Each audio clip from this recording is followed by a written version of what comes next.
Ladies and gentlemen, it is my honor to bring up our next speaker. Our next speaker is Tyrel Ventura, who many of you may know his father, Jesse Ventura. Thank you. Tonight, Tyrel is going to be speaking on JFK and a new generation search for the truth. He has a TV program called Watching the Hawks. I've not seen it before. Watching the Hawk. Oh, I apologize. Watching the Hawk. Ladies and gentlemen, please give it up for Tyrel Ventura. Wow. This is quite an honor. Thank you. I'll warn you, I'm not quite as good at speaking in front of large audiences the way other members of my family are, as you may know. Just so you know who I first, actually, I want to thank Judith Very Baker for putting all of this together and having us all here. I think she's done an amazing job for the 2 days that I've been here. I know you guys have been here probably for a lot longer than that. I think it started on Thursday. So thank you very much to Judith and everything that she's done. Thank you, Judith. Just so you kind of get an idea of who I am, my father is Jesse Ventura, who you may or may not have heard of, as governor of Minnesota, and been a truth seeker his whole life, has been fighting for the truth in his entire career. And you know, one of the things I think he taught in me that I want to express to you as I get into all of this is that I'm not here to make you think like me. I'm not. I'm here just to try to help you think. I'm here to make you think, because that, I think, is what's most important in this world, is that we are thinking, we are asking questions at the end of the day. That is one of the crucial elements to not only our country, but to our lives, is that we have to constantly be asking questions, and everybody in this room, I think, knows the importance of that. That's why we're all here. At some point or another, we all saw what happened in 1963, either read about it or were there or had family members, or however you came about this crime. It forced you to start asking questions and searching for truth. Like I said, my father instilled that into me at a young age. He first kind of found out about JFK, and that, you know, and first was turned on to this quest for truth. Back in the 70s, 80s, when he was wrestling, he flew all over the country, and my father hated fiction, and so he liked to read nonfiction. I believe it was one of Mark Lane's books that he picked up at an airport and read, and then wanted to read more, and that was the impetus for him. Growing up in the Ventura family is an interesting experience. But early on, like I said, he always told me there's no such thing as a stupid question at all. And he said he learned that when he was in the Navy SEALs, when they were learning how to use demolition. The instructor said there's no such thing as a stupid question when playing with demolition. And I don't believe that there's ever such a thing as a stupid question in life in general, especially when we're talking about the assassination of a president or many of the other things that we've heard at this conference. I remember when my grandmother died, my father's mom, was a nurse in World War II, we were going through some of her things. And for whatever reason, she kept, in Minneapolis, she kept the Minneapolis newspapers of when JFK was assassinated, and kept the Friday, Saturday, Sunday, and Monday editions of the newspapers. And as we were going through this trunk and looking at these newspapers, an interesting thing happened that really started asking my dad questions that really kind of sunk in for me. As we all know, Kennedy killed on Friday. Oswald was apprehended not long after under very conspicuous reasons. And I remember looking at the newspapers, and on the Monday morning newspaper, Kennedy killed on Friday, then Oswald killed on Sunday. The Monday morning newspaper, the first edition on Monday morning in Minneapolis, said Dallas, the big headline was, funeral and all of that and what's going to happen. But the little side note, I remember reading as we're looking at this is in the early 90s, the paper said Dallas police declare case closed. And I remember as a kid going in my mind, I was like, that's insane. In the murder of a president on Friday, the man suspected of murdering the president, then killed less than, 48 hours later, 72 hours later, and suddenly the Dallas police and all these people declare case closed? I mean, God forbid a man kills his wife and at least the investigation at least lasts a week. This was ridiculous. This is the murder of a president. And I remember being about 12 years old, 11, 12 years old when this happened and looking at my dad and saying that, and he looked at me and said, well, now you're learning. It wasn't long after that, about that same time, that my father took me to see the film JFK in 1991. Again, I was about 12 years old. And I wasn't really aware of this because as a child, you kind of have a belief in the world, and you have a natural belief in justice and natural belief in your country, and you don't think that things like this can happen. But as we all know, they can. And then I saw JFK, and that helped because I left that movie with a lot of questions, and my dad was there to provide me answers and really tell me that it's okay to question your government. It's okay to question authority. It's what this country's built on. It's what we should be doing every day of our lives.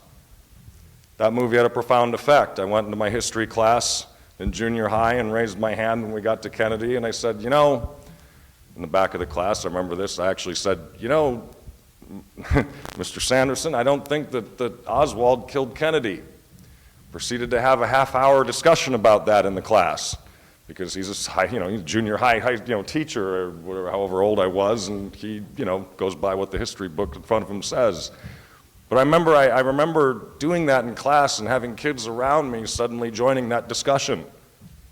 And then they started asking questions because it didn't make sense to them. I was the one kind of bringing up all these things in the early 90s, and all of a sudden all the kids around me in class, after class lets out, they're like, that was fascinating.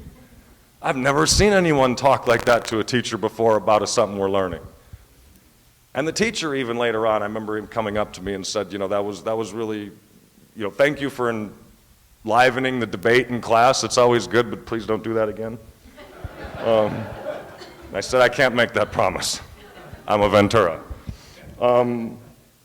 But that changed the direction of my life in a lot of ways. When I was growing up, I wanted to be a filmmaker. I wanted to be a storyteller. I knew that from when I was about 8 years old. I'd make movies in my backyard, and I always wanted to go to Hollywood and be a director and tell stories because that's what, to me, that's one of the important parts of society is that we tell stories because through whether it be fiction, nonfiction, that sharing of communication is important to us. It's why our history keeps it alive. Because too often winners write history, and a lot of time those winners can't be trusted, and they shouldn't be trusted. And so we have to keep that alternative history alive, and so I've tried to pursue that my whole life. And today I do a television show, Watching the Hawks, and I try to keep that going. Every day on that show, I try to find stories in the news and present them that, again, I don't need you to think like me, I just want to make you think. I try to present those stories on that show, stories that, mainstream media either doesn't want to cover, refuses to cover, or doesn't even want to acknowledge it exists. Because it's important. You turn on the TV, what happens? You see all the news channels generally talk about the same 4 stories every day. I worked for MSNBC one time for about a year, and I remember every day at the start of the day in your inbox in the early days of email back in the early 2000s, you'd have the 5 stories of the day. No one could deviate from those 5 stories. I remember calling, we were doing this in Minnesota, I remember calling 30 Rock saying, where MSNBC's located back in I think about 2003, 2004, saying, well, what if Jesse doesn't want to talk about those 5 stories? Well, no, that's the network's plan for the day. Well, where do the 5 stories come from? They couldn't tell me. But when you watch cable news or you watch TV, that's the only stories you get, these 5 stories. Now, some of them are newsworthy, obviously, but there's a lot more news out there than just 5 stories. That's one of the reasons I think we're all here, is because we're tired of just being told what we're supposed to be concerned about, what we're supposed to think is the most important thing of the day. Anna Nicole Smith OD'd. Whoa. Oh my goodness, That search for truth, I remember also in my life, I got the very great pleasure of being asked to help produce a show called Conspiracy Theory with Jesse Ventura. I don't know how many people saw that or not. That was a fun job. It really was. We went into that saying, we're not out to prove conspiracies. We're out to present conspiracies to Jesse Ventura and see what his reaction is to them. And so we traveled all around the country and interviewed a lot of different people that probably never would have ever been able to be on television before, and got a lot of different stories and a lot of things out there. Some of them seemed, some of them seemed completely legitimate, some of them seemed completely crazy, but you know what? People have a right to hear about them and make up their own minds. The one we did on JFK, I remember very much because that was one that we were all excited to do that season. And in that show, I think we did our best. You only have about an hour to do it, and as you all know, the JFK conspiracy that's a vast thing. It could take 2 months worth of programming just to really even scratch the surface of all the theories out there. I mean, you guys have sat through how many days now? And you've heard a lot of different amazing information. But I remember one of the things that I was most proud of with that show is not only were we able to get a piece of a little bit of Fletcher Prouty on that show, we had St. John Hunt talking about his father, E. Howard Hunt, confessing to being part of the murder of John Kennedy.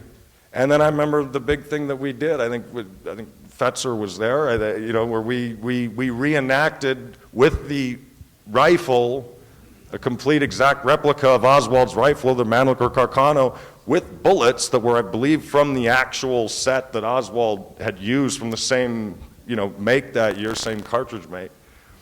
And we put Jesse, who is a marksman shot, trained in the Navy SEALs, up in the exact, we set it all up. We did the exact logistics of what it would take to shoot those 3 shots from the school book depository. We measured it out, had it exactly there, set up the 3 points and how far were that the Warren Commission said that the shots had hit him, the 2 points actually.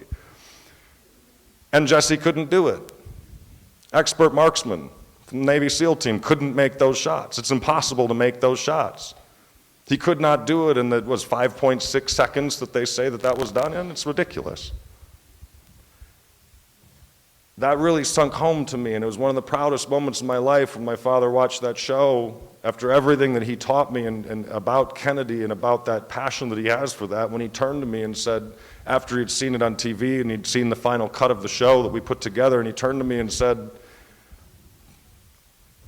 I'm happy now. I feel like I've finally contributed something to this search for truth. Thank you. As a son, that's a great moment in your life when your father can say thank you for helping him achieve something that he never thought he would achieve.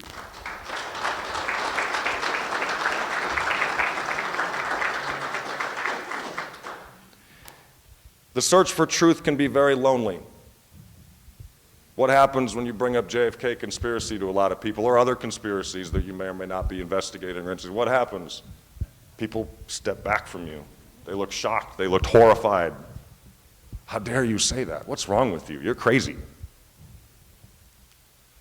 But the thing is that you need to remember is, look around you in this room. You have brothers and sisters here with you who, you're all in this together. You're not alone. You're not alone. That's the one thing that I learned when I was working on conspiracy theory and when I do Watching the Hawks, and I'm so honored that people enjoy the work that I do. It really means a lot to me. And it's also important to know that we're not alone. Society wants to ostracize us. Society wants to say, how dare you ask the questions? But guess what? It's okay. And all these people in this room, everyone you've seen over these 4 days, they all say, you know what? It's okay. I'm your brother. I'm your sister. I'm here. And we all are fighting for the same thing. The one thing I also want to make, I learned a lot when I was working on conspiracy theory, and it's not just to JFK and the people that study that conspiracy. And the thing that makes me the most sad is the infighting I see. My conspiracy's better than yours. My theory's better than yours. You're wrong. I'm right. And people fight and argue and get angry with each other. We can't do that. We can't do that. None of us knows the ultimate truth. We may never know the ultimate truth, but it's not about, I think, at the end of the day, finding out that ultimate truth. What it's about is the search for truth and continuing to ask questions, and we cannot let territoriality and ego and other things get in the way and get us into these petty fights with each other, because that's what divides us. That's what keeps us from really sharing and really changing people's minds, because when they see us arguing with each other, when they see us fighting with each other, that confuses people that aren't asking these questions, and then that helps play into that, well, you're all kooks, you're all crazy. Yes, some theories are better than others. Yes, someone might have something that might change your mind, but that's okay. That's why we're here, right? Is to ask questions and be open to things. Doesn't mean you have to agree with it, but we don't need to fight about it. And that sickens me when I see that over and over again, so many people fighting for, over, who's right and who's wrong. We shouldn't be doing that at the end of the day. We should be better than that.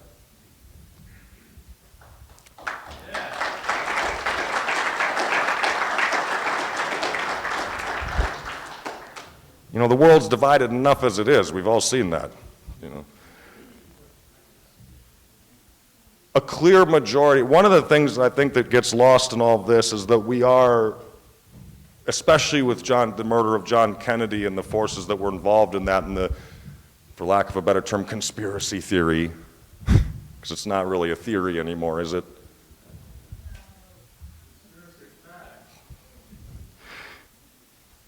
I want to say this. I think we've won. We've won because just a few years ago, they did a poll, Pew Research did a poll and found out that 61% of the country believes that JFK was killed in a conspiracy. We've won. When more than half the country says that, hey, guess what? We believe it wasn't Lee Harvey Oswald, or at the very least he wasn't alone, that other people were involved, we win. That means we've convinced the country of something, and there's a lot of other conspiracies out there that need that same kind of help. And we also need to get people tuned into that, and I think it's very important that we don't forget that. But I also want to say that because, like I said, we get beat down a lot. But the fact is, the majority of the population is on our side. We're not alone. Now, with that stat, there was another stat that jumped out at me.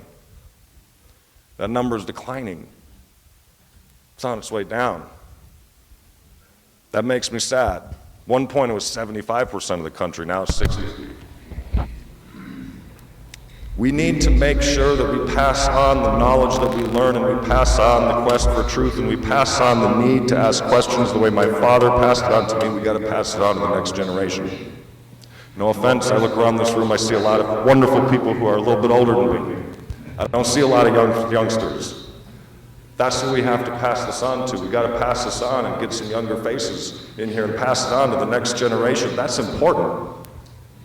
And right now, that next generation is huge, and they are going to have a massive impact on the future of not only this country, but the entire world. And we have to make sure that we get our message to them, because it's important. That's why we're here.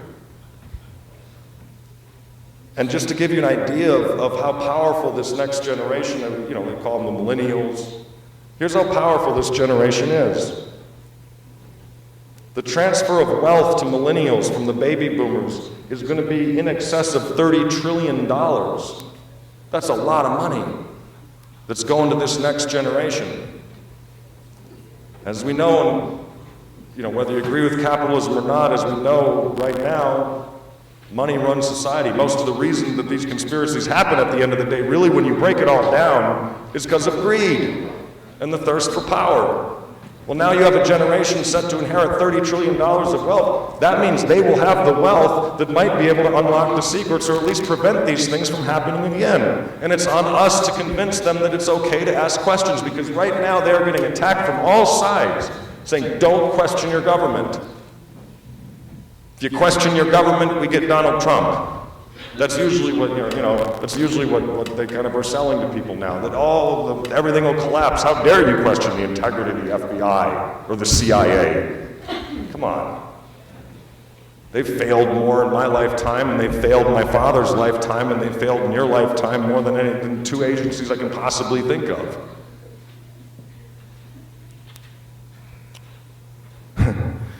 Here's an interesting one for you about the millennial generation that's coming up. And this is a good thing, I think, and I'm an independent in that way, but 50% of millennials describe themselves as political independents. They don't belong to either party. They don't belong to the two parties that won't investigate JFK. They don't belong to these corporate-controlled interests of politicians. They don't want to. They're questioning it. That's the opening. They're there, they're hungry, they want to hear from us. So they have money, and they're questioning. They already are rejecting, what's come before them. In 2020, it'll be 103 million millennials, that generation, 103 million in the US. 90 million will be eligible voters. That's 40% of the electorate in 2020. $30 trillion of wealth, 40% of the electorate. That changes a country. It's up to us to make sure that we keep questioning, we pass this information down to them. And we galvanize them to always ask, because man, when you have that kind of money and you can change the vote the way they can, then secrets will no longer be kept in the dark. That's what I believe. It just takes us to keep coming to these conferences. It takes us to talk about it with our neighbors. It takes us to not be afraid anymore, to know that we're not alone in our quest for truth.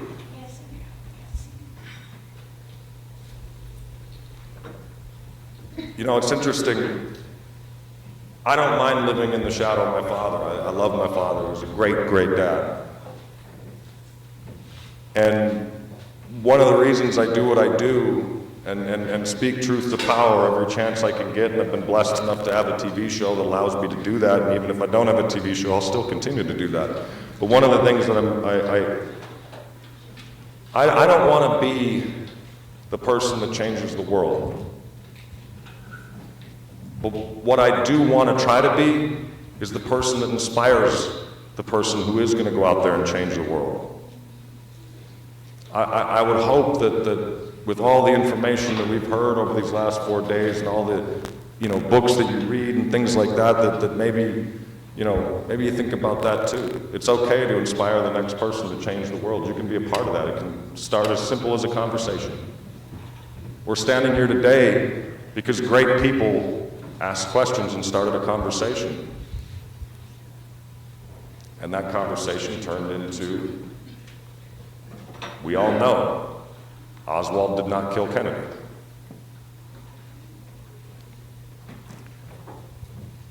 I think we owe it not only to ourselves to keep asking these questions, but we owe it to the victims of 1963, November 22nd. And to me, those victims are not only John Kennedy, but also Oswald. He's a victim. The other victims from that event are the American soldiers and the Vietnamese who died in Vietnam, because I do believe that Kennedy would have pulled us out of Vietnam. I don't think he would have done that. I also think that Kennedy probably would not have gone as deep into the Cold War as we would have, so we're also talking about victims of the Cold War that now suddenly is back in style again. Apparently we want to have another Cold War, rather than reach across and try to have a conversation. I'm a peacemaker, if you haven't noticed already. I really believe in peace.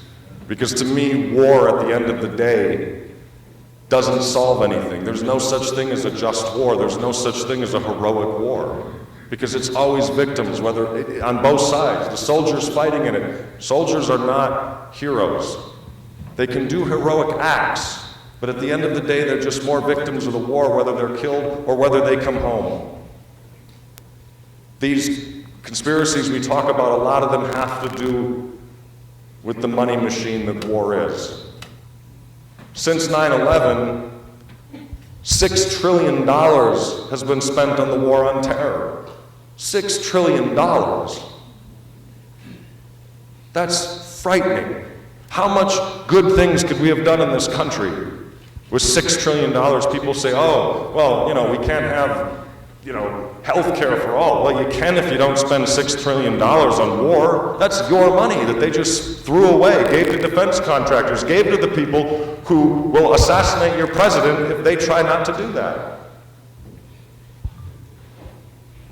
Today, I don't know if there'll be another, great conspiracy of assassination of a president.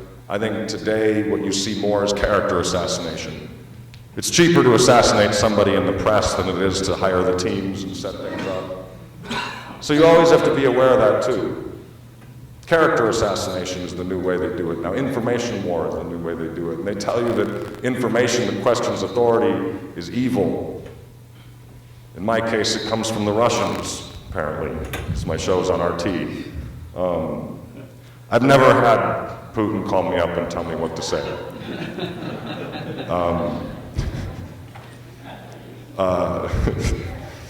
I've never had that happen to me.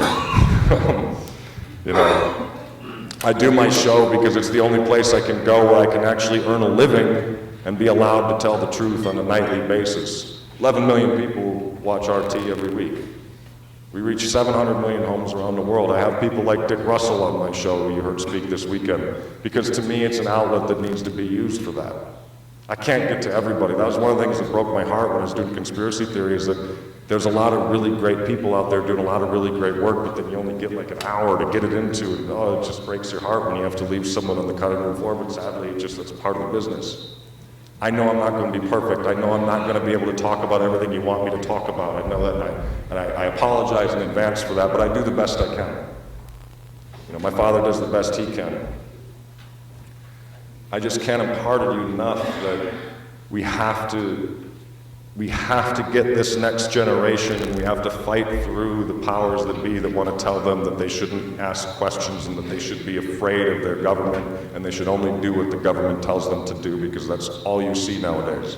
Shut up, corporation knows better. Shut up, president knows better. Shut up, Congress knows better. Shut up, your two parties know better. We can end that, and I think we can. I see it in this room. I see it in all your faces. I know you're hungry, and I know you want to see this stop. I don't know if I've given a good speech today or not, but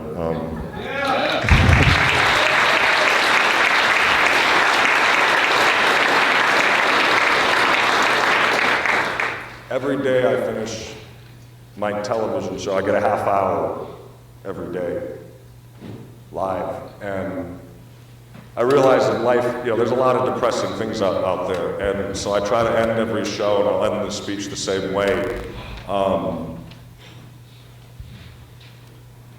I'll share something personal with you. I've been sober for 8 years.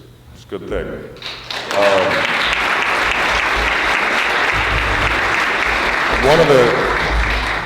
One of the things I learned in that is there's an older man who was sober for a long time. He said something really profound to me one time. He said, you'd close a meeting, and so I'll close this with this, and I close my show with this because I think it's important. I want you to really think about it. In this world, we are not told that we are loved enough. And so I'll finish today and just tell you all, I love you.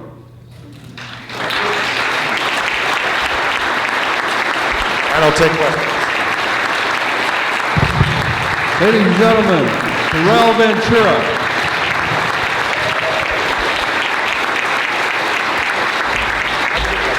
We do have time for questions if you're open to it. We do have time for some questions. If anybody's interested in asking Tyrel a question, come on up. Do the this will be the hardest part of the whole thing. There's a lot of really smart people in here, so I apologize. How do I do it? Is it on? Okay. Tyrel, I am so thrilled that you're here. I kicked Comcast to the curb and mainstream media to the curb, and I just went YouTube and RT, and I just, okay. I stopped being a Democrat after I've been working so hard for many, many years as a Democrat. When I saw the leading lights of the Democratic Party come out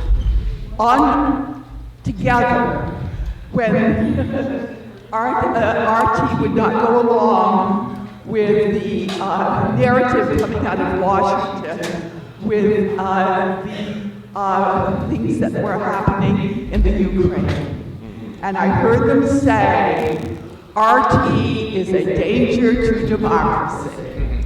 And I have to tell you, as somebody who's a descendant, ate on the Mayflower and John Adams' cousin and stuff like that, the idea that we could not speak freely in our country was something after we're killing all these wonderful young boys abroad and drowning all these darling children swimming out of Syria, to bring them freedom and democracy and free speech was just to me the height of hypocrisy, and I stopped being a Democrat that day. Thank you, and by the way, is Artie going to survive because I adore Artie. You and also Lee Camp. What a cool dude. Thank you, thank you. Crosstalk. Oh, is that wonderful? Look, you guys, if you don't watch Crosstalk, you should. You'll sit down and have really educated people politely discuss it. She's my PR agent. I echo those for those shows. But Artie does great documentaries. So why don't they start a series on JFK, MLK, RFK, John John, Malcolm X. Malcolm. No, that's a great question. I wish I will never leave No, it's a big company, and I think they do the best they can to do as much travel out there as get as many documentaries seen. Yeah, thank you for the suggestion. You mentioned who did call you personally. Could you talk a little bit about what is RT and editorially, what kind of restrictions are put on you? Because some of us have friends, when we mention RT, we get told it's Russian agents. I'm corrupting you all with Russian agents situation. I think maybe you've heard that for quite a bit. Russian agents, Russian agents. Well, what is the editorial? The editorial content. I can tell you my experience, my own experience I have. I've never been told what to say. I've never been told how to say it. I've never been told this story or this story in that sense. I wouldn't work there. That's how it works. Generally, it works like a regular newsroom. What I'm seeing, you go in, you put shows together, you meet the news director, say, "We're thinking about news tonight," and then the news director says, "Ooh, love it." Are you restricted? No. Are you restricted to 5 stories like you mentioned? No, we don't need emails in the morning saying you do these 5 stories. In fact, the only time I've ever been told you don't do this story is usually because everybody else in the network already found it, and then kind of like there's like some variety of programming things like that. It has nothing to do with the content of the story. It's more just kind of, hey, we want to switch things up. But no, I've never been told. The editorial control, I've never had. I have complete editorial control. Me, Sean, on Tabitha, the whole show. You know, we pick the stories and they say, if you don't like something, talk about it, it's my fault. Is it going to survive? I've heard that England's trying to kick RT out. We'll see what happens. I mean, anytime people out there trying to do what we do, and look, RT's not perfect, we make mistakes like every journalist entity does, and I'm going to sit and say that we're, the channel's perfect and all that. I know what I do, how hard that myself, Tabitha, and Sean work on the show, we do the best we can on our show. And anything that Tabitha Camp does well, I sit above my desk every week. I have kind of a fun question for you. When doing the conspiracy theory show, was there any certain discoveries or particularly like what was the most sort of shocking discovery when going around and gathering information? For me personally? Yeah, you and maybe you something sticks out about Jesse. From what for me personally, honestly, the thing that I guess was a good shock to me was when I saw an object in the sky that I don't know what it was. We were doing an episode of Skinwalker Ranch, and it's a very like highly paranormal UFO, a lot of UFOs around this ranch, and I remember being out all night and not really expecting to see anything, because anytime you search for UFOs, you never actually see them. But that I did. I saw something in the sky. I don't know if it was aliens, I don't know what it was. I can tell you that I've never seen anything like it before, and I have no idea what it was. So it was truly unidentified. But again, I don't know what it was. I wish I could say, oh my gosh, I proved. No, I don't know what it was. I know it was interesting. Honestly, I think the other one really got me that I didn't know. I didn't know if I should believe it or not until I sat down. It was probably St. John Hunt. I didn't know what to make of that until I looked John St. John in the eyes and asked him. That one also had a profound effect on me. It was a weird, wonderful series to work on, I'll tell you that. It was absolutely fantastic. I remember, I didn't find all the other ones too was the episode we did on mind control, where we hypnotized somebody, and then just the hypnosis got them to do things. I didn't realize at the time how heavy hypnosis was. Like, I didn't realize that you could literally knock somebody out with words and get them like, at the very least. That one blew my mind, just seeing it physically in front of me. That was actually really incredible. Thanks. This is Peter Hales. So, for the book channel published through Russian TV, Mark Miller, and books. But interestingly, my MIT landlord roommate, he showed me that similar. So all the media were community channels, they all started with the same. It would be democracy. It would be an industry for democracy. You just watch all these channels all started out with the same exact media. Really scary. It's very scary. That's what I'm talking about. The information is like when you turn on the channel, you can see it. Same 3, 4 stories every day. It's not all the news in the world. First off, I feel more comfortable here with these people than I do on the phone.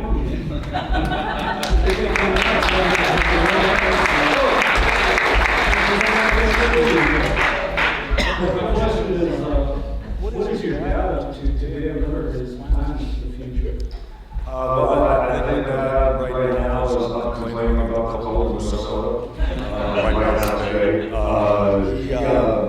He's working on a show, getting the week out of the show on RT. He works on that on a weekly basis. He reads a lot. And he's getting ready to go to Mexico for the rest of the winter and Christmas. As far as plans for the future, I don't know if he's the president or not. I know it's always there. People ask about it all the time. My father's a big believer in destiny. And any atheist believes in destiny, so I figured that one out. He's a very big believer in destiny. He believes that if he's destined to be president, then maybe he will be. If he's destined to run, maybe he will be, or he might not be. I don't know. To give you an example of that, I remember a few years ago, I think it was Norman Coleman was running against Al Franken in the Senate. And I remember my dad was like, this is a ridiculous race. I should run against these guys. I was thinking about it, we were wrong, and left that to a cross. And he didn't end up running, so we don't know how that goes on. I don't want to answer questions. Thank you. Thank you.